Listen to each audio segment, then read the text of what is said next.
The golden halls of the Imperial Command Center had stood for 3,000 years. They had witnessed the rise and fall of 12 emperors. They had survived 2 civil wars and countless border conflicts. The massive holographic displays that lined the circular chamber had tracked the movements of enemy fleets across 100 star systems. But never in all those centuries had the warning alarms screamed with such desperate urgency as they did on that fateful morning. Supreme Commander Al stood at the center of the command platform, his 4 arms frozen in shock. His pale blue skin had turned almost white. Around him, dozens of junior officers ran between stations, shouting orders that nobody seemed to hear. The main display flickered with red warning symbols that every second. "This is impossible," Al whispered. His voice was lost in the chaos. The Empire controlled 600 star systems. Their fleet numbered in the tens of thousands. For 500 years, they had been the dominant power in this region of the galaxy. They had crushed the Bardian Confederacy. They had absorbed the kingdoms. They had forced the Alliance into submission. Every species they encountered either joined them willingly or was conquered. When their scouts first discovered the humans 50 years ago, the Empire had barely paid attention. The humans occupied only a single star system. Their technology was primitive. Their ships were slow and their weapons were weak. The Imperial Council had decided to leave them alone for now. There were more important matters to handle. The humans would be dealt with eventually, like all the others. That decision now seemed like the greatest mistake in history. "Commander," a young officer screamed from her station, "I am detecting more emergent signatures. Sector 7, Sector 12, Sector 23, they are everywhere." Al forced himself to move. He walked to the main tactical display and stared at the nightmare unfolding before his eyes. Human warships were appearing throughout the Empire.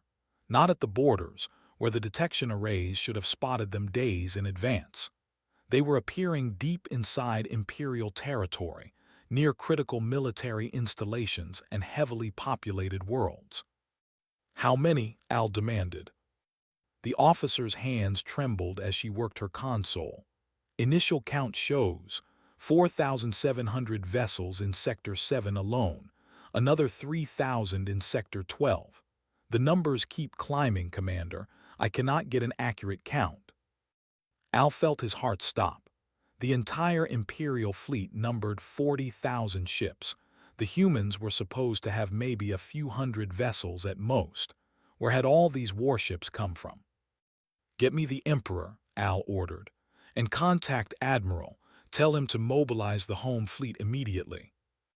"Communications are down," another officer reported. His voice cracked with fear. "Something is jamming our long-range signals. We cannot reach anyone outside this system." The Supreme Commander gripped the edge of the console so hard that the metal bent under his fingers. In all his 200 years of military service, he had never felt so helpless. The Empire was under attack, and they had received no warning at all.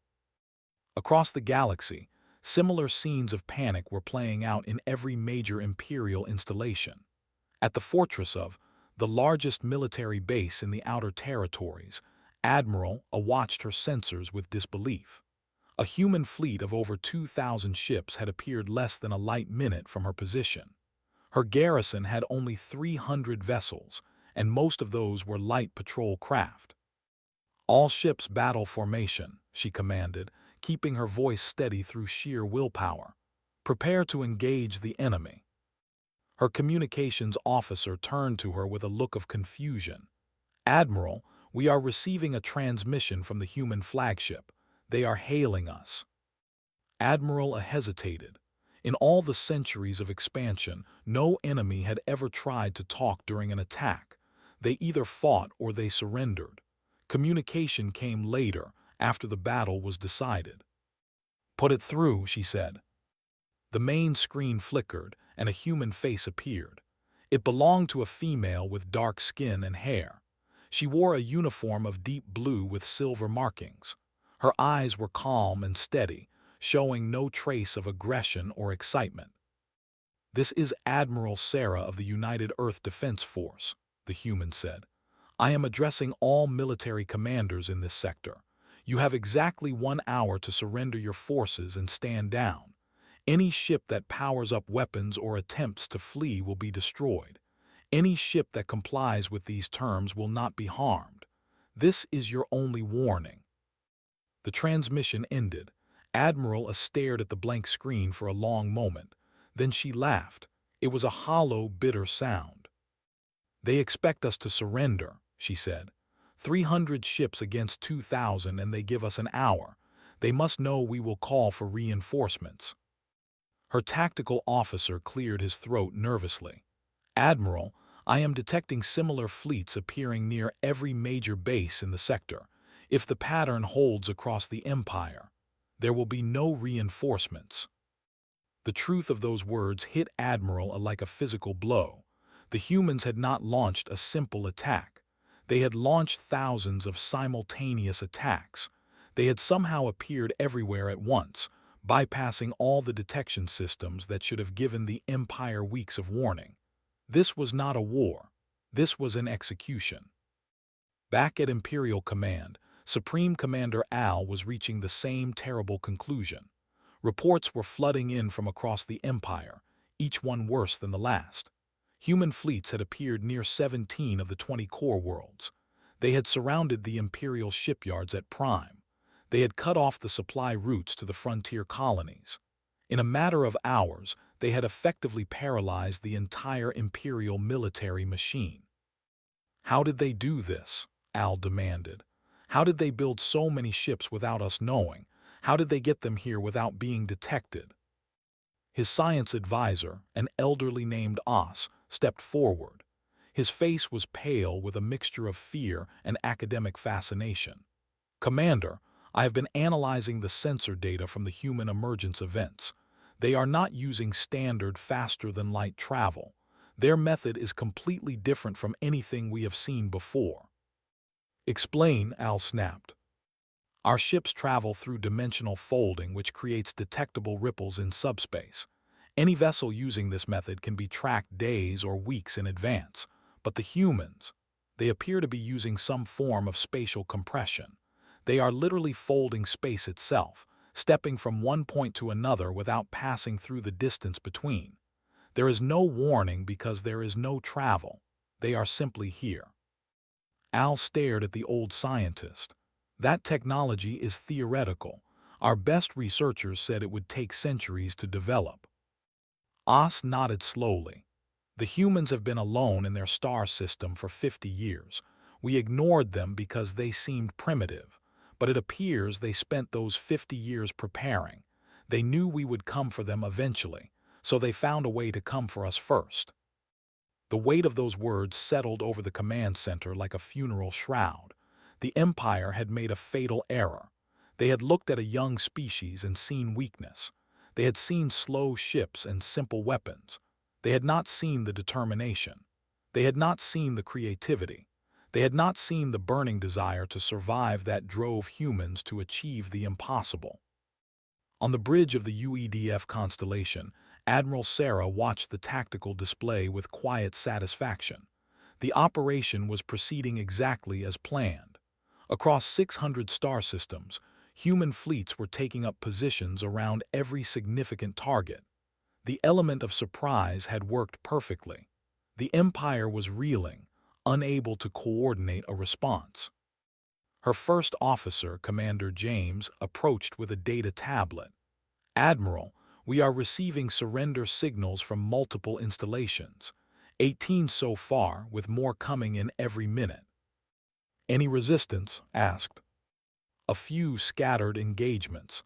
Nothing significant. Most of their commanders seem to be in shock. They cannot understand how we did this." Admiral allowed herself a small smile. For 50 years, Earth had lived under the shadow of the Empire. They had known that eventually, the aliens would come to conquer them, just as they had conquered so many others. The discovery of the Empire had united humanity like nothing else in history.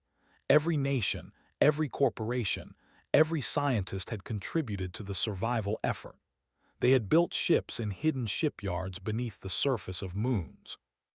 They had developed weapons in secret laboratories on asteroids, and their minds had cracked the problem of instantaneous travel, turning a theoretical concept into working technology. That had given them 50 years. It was more than enough. Send a message to all surrendering forces, ordered. They will be treated with respect and dignity. There will be no executions, no enslaving, no destruction of civilian populations. Make sure they understand that humans are not here to become the new tyrants. We are here to end tyranny. Commander nodded and moved to carry out the order. Admiral turned back to the main display, watching as more and more red symbols turned white, indicating surrender. The Empire, which had terrorized this part of the galaxy for 500 years, was collapsing in a matter of hours. On the Imperial, Emperor or the 17th stood at the window of his palace, watching the human ships take position in orbit. His advisors had fled. His guards had abandoned their posts. In the end, all the power and glory of the throne meant nothing against an enemy that could appear from nowhere. A human shuttle was descending toward the palace landing pad. Soon, there would be terms to discuss, conditions to accept. The Empire would become something different, something it had never been before. In his private thoughts, the Emperor found himself feeling something unexpected. It was not anger or despair. It was something closer to relief. For 500 years, they had lived as conquerors, always taking, always destroying. Perhaps it was time for something new. Perhaps these strange, determined creatures from a distant star would show them a better way. The shuttle landed. The human delegation emerged. And across the galaxy, the old order ended, making way for something humanity had always believed in but never had the power to create until now. A galaxy where strength was used to protect, not to dominate. A galaxy where every species could chart its own destiny. A galaxy that had finally met the one force it could not predict or control. Humanity had arrived, and nothing would ever be the same again.